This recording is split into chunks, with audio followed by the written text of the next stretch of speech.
a todos. Vamos a continuar con este ciclo de microvideos relacionados con lo que es la ingeniería de requisitos para la carrera de Ingeniería Informática de la Universidad Técnica Particular de Loja.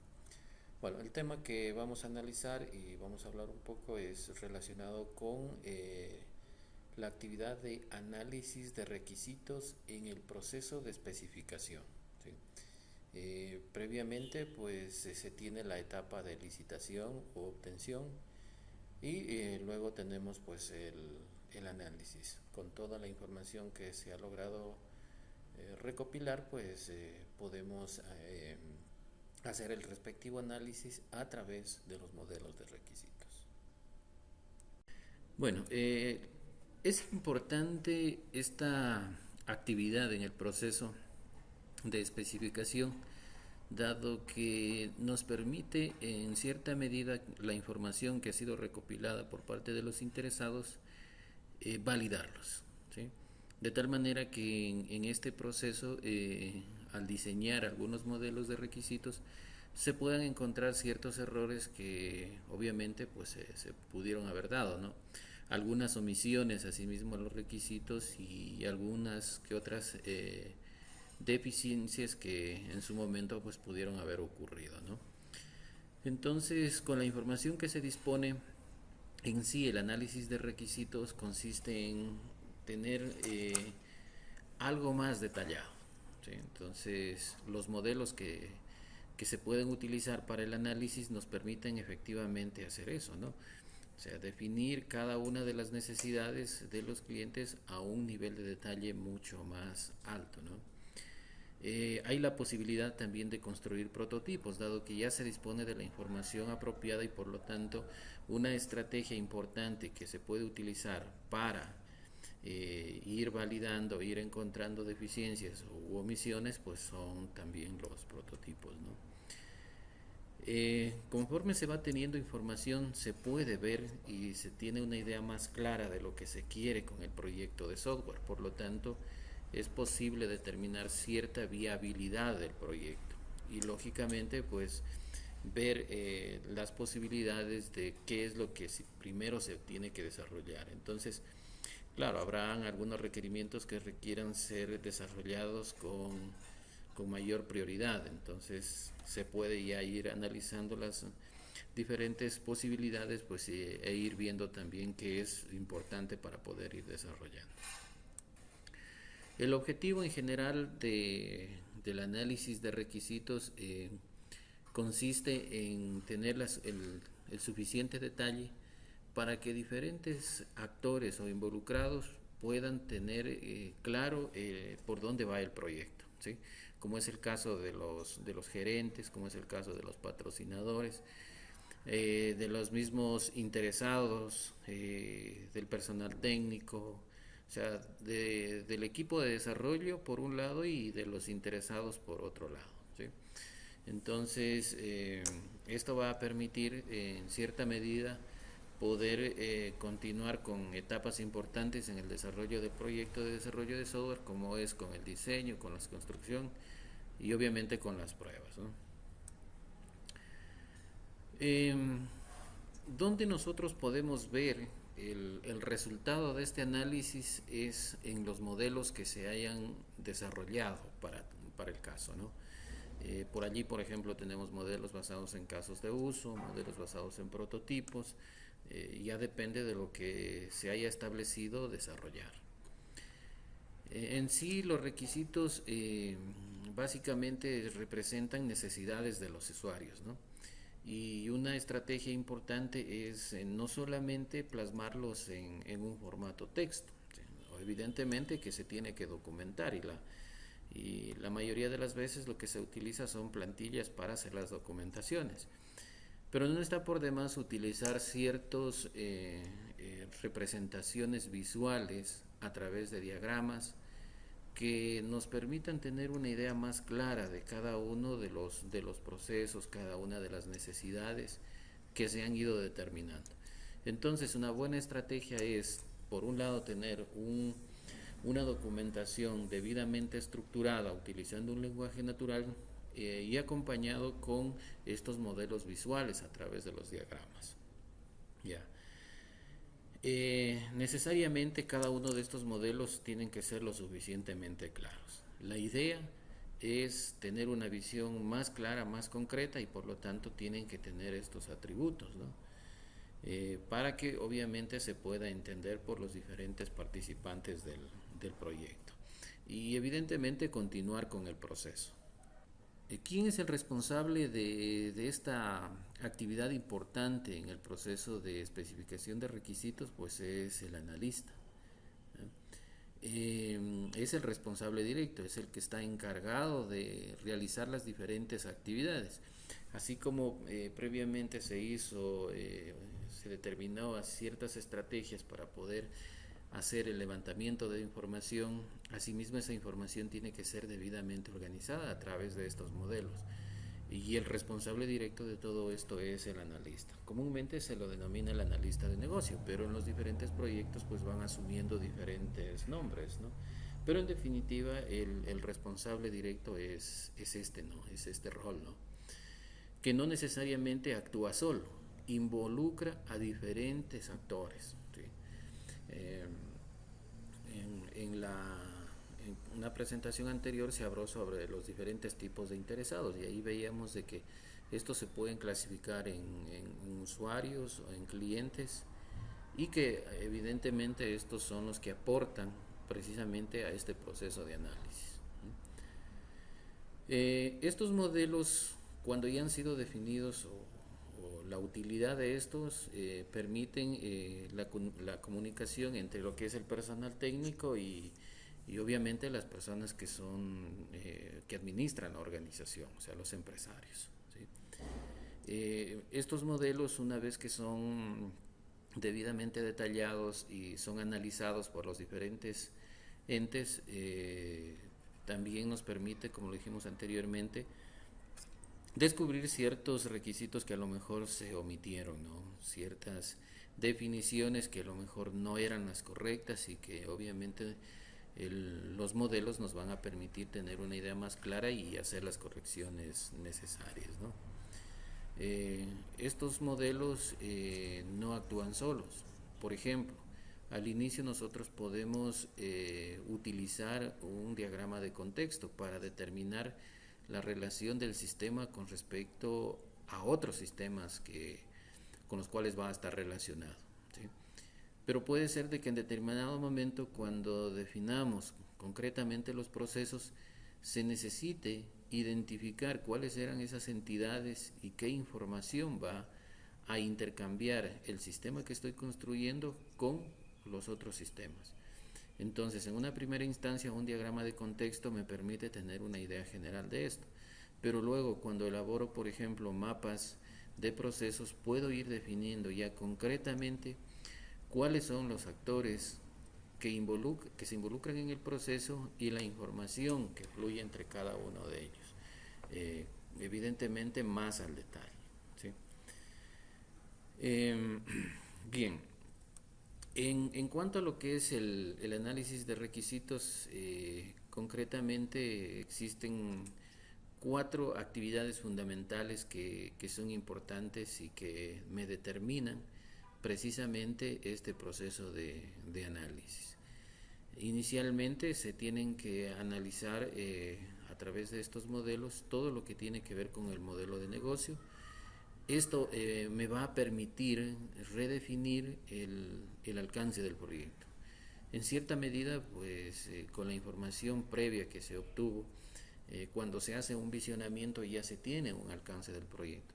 Pero cada vez que se va teniendo una información más concreta, más detallada y más puntual, y de la misma manera podemos definir el alcance de una forma más específica, ¿sí? Recuerde que estamos en la etapa de definir requisitos, por lo tanto, ese alcance poco a poco con la información que se tiene se está definiendo, ¿sí? Luego, en base a eso, pues con la información recolectada, pues ya se crean estos modelos, ¿no? De requisitos que son a nivel de usuario y que están debidamente detallados.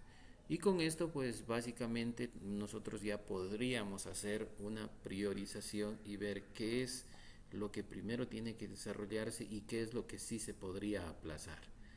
¿Sí? Claro, todo esto enfocado en lo que es el alcance del proyecto.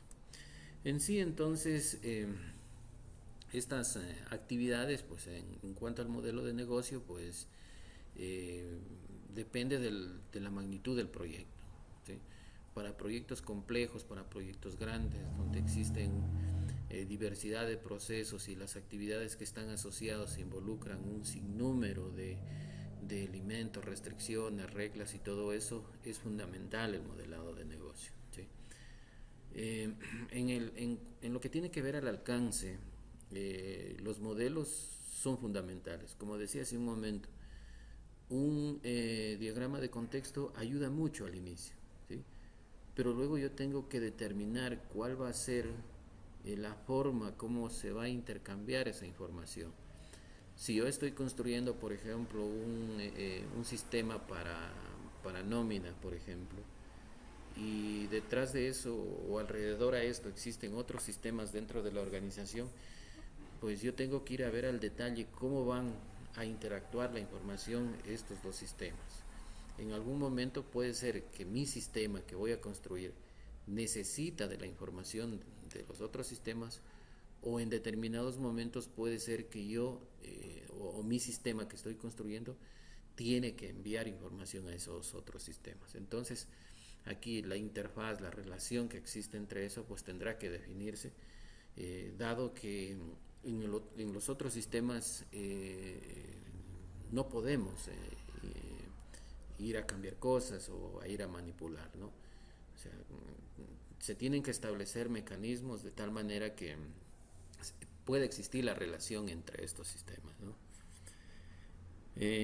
Como decíamos, los modelos de requisito de usuario al detalle pues son diferentes, se tienen que elegir cuál es el más apropiado, eh, cuáles son los que se acoplarían, en este caso a los interesados, que básicamente van a ayudar a validarlos a los mismos.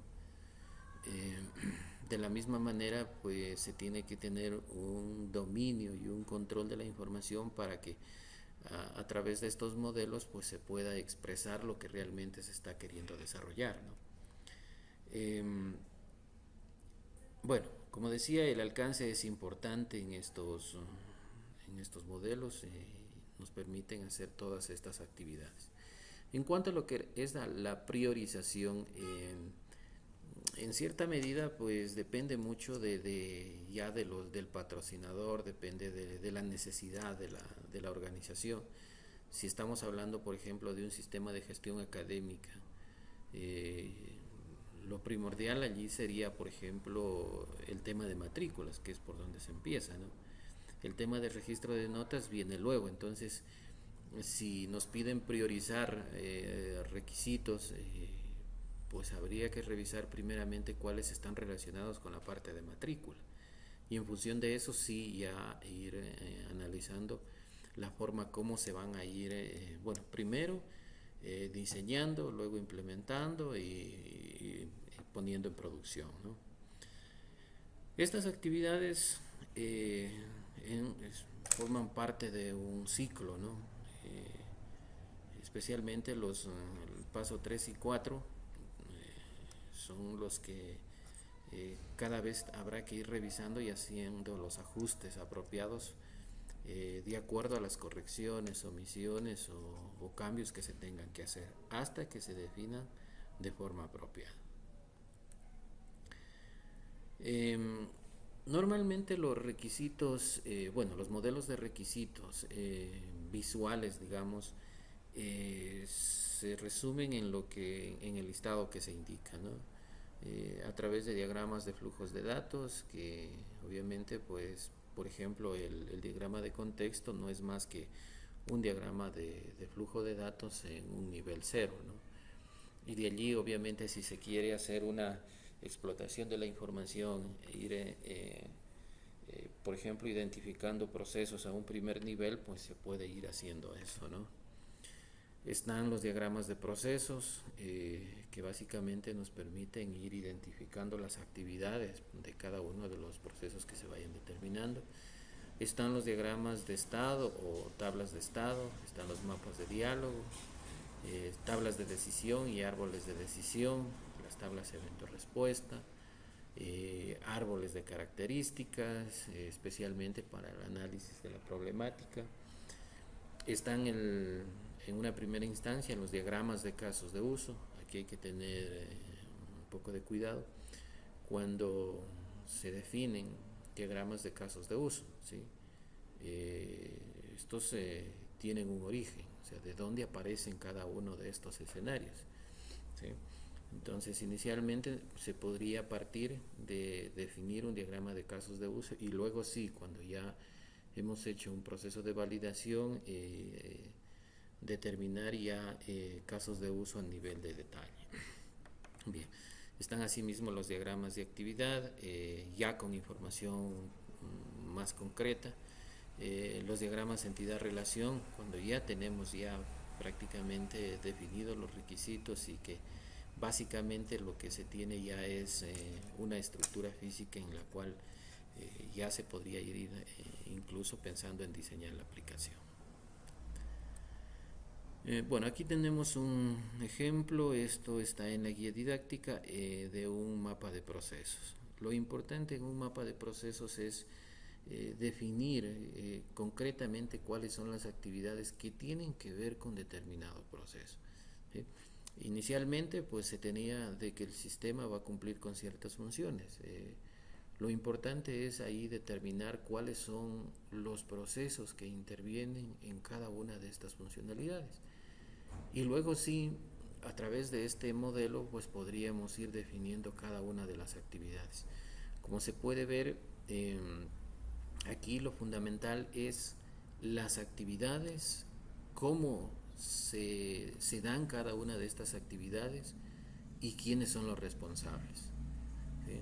Entonces hay un responsable, por ejemplo, que empieza la actividad y ahí viene una secuencia de actividades. O sea, cada una depende de la anterior y de esa manera el responsable, ¿sí?, es el que ejecuta esa actividad y el que también dispone de la información para que otro responsable asimismo realice la actividad que le corresponde. ¿Sí? Entonces es importantísimo aquí poder ir determinando cada una de estas actividades y que en cierta medida pues nos permitan tener una idea clara de lo que es el proceso. Entonces este tipo de diagramas ayuda muchísimo para poder clarificar la secuencia de actividades que se dan en un determinado proceso, ¿sí? Bueno, los símbolos que se utilizan pues básicamente son los símbolos de un diagrama de flujo. Lo importante aquí es, como decía hace un momento, tener claro cuáles son esas actividades que se realizan y quién es el responsable de cada uno de ellos. Cuando se está recolectando información, lo que se hace es de un proceso actual. Y estos mismos mapas de procesos aportan cuando uno ya se quiere especificar los requisitos y se quiere establecer de que de esa manera se van a realizar con la ayuda del sistema, ¿sí? Entonces, por ejemplo, para construir diagramas de casos de uso, teniendo una idea clara del proceso, se podrían determinar los diferentes escenarios y eso aportaría mucho a definir luego cuáles van a ser los casos de uso, ¿no? Bueno, en todo caso, pues aquí se muestra este diagrama que es importante, ¿no? Y como les decía, está en la guía y es un ejemplo en donde pues está claro cuáles son cada una de las actividades. Con respecto a lo que son los casos de uso, que es otro de los modelos que se puede utilizar para definir requisitos, pues son básicamente tres cosas fundamentales, ¿no? Están los actores, está el caso de uso como tal y obviamente el alcance que se va a tener, ¿no? En el ejemplo que podemos ver ahí, por ejemplo, hay tres actores. Hay un actor que se llama usuario, otro actor que se llama audífono y otro actor que se llama iTunes. Entonces, un actor no necesariamente es una persona, ¿sí? Un actor es aquel que interactúa con el sistema, ¿sí? Y el caso de uso como tal es la parte funcional del sistema que evidentemente se va a desarrollar, se va a implementar a través del sistema. Entonces, como decía hace un momento, en el diagrama de procesos nosotros podríamos identificar los escenarios y que posiblemente esos podrían ser casos de uso. Todo eso se va definiendo, se va aclarando con la información que se tiene. Entonces, en este caso, pues aquí tenemos eh, eh, 5 casos de uso y 3 actores, y cada uno de ellos la forma como interactúan con el sistema. ¿Sí? Bien, esto en cuanto a lo que son los casos de uso. También tenemos algo importante que es fundamental a la hora de definir los requisitos, que tienen que ver con lo que son las reglas del negocio. ¿Sí? Pero estas reglas del negocio no aparecen así porque sí, sino que se derivan de los objetivos del negocio. Por lo tanto, cuando se hace el análisis de un sistema, se tiene que establecer cuáles son esos objetivos, ¿no?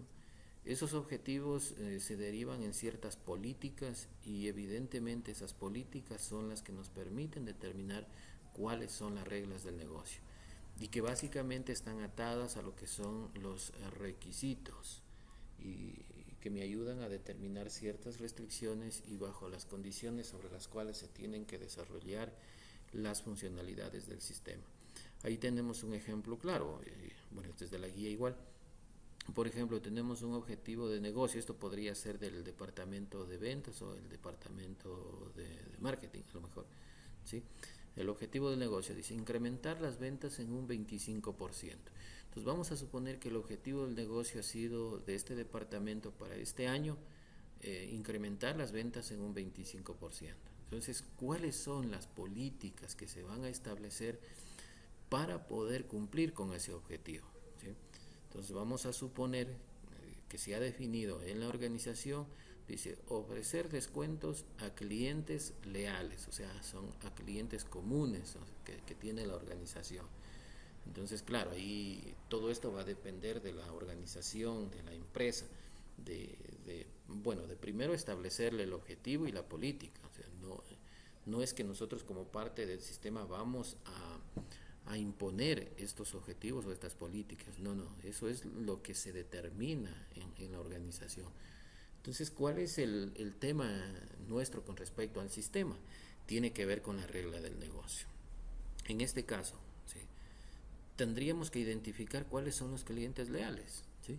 Eso es lo que le va el sistema a permitir a los agentes vendedores, a la empresa, determinar para que obviamente se puedan hacer las campañas, se puedan hacer la publicidad y todo lo demás. Entonces, en este caso, los clientes leales son aquellos que han realizado compras por más de una vez al mes. ¿Sí?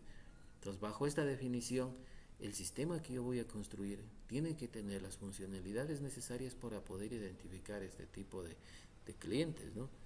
Entonces, es fundamental que estas reglas del negocio, pues que a lo mejor en la organización, en los departamentos, en los interesados no esté muy claro, pero sí nosotros tenemos como analistas que discernir sobre esto y ver este conjunto de posibilidades para que las prestaciones del sistema estén acordes a lo que cada uno de los interesados necesita.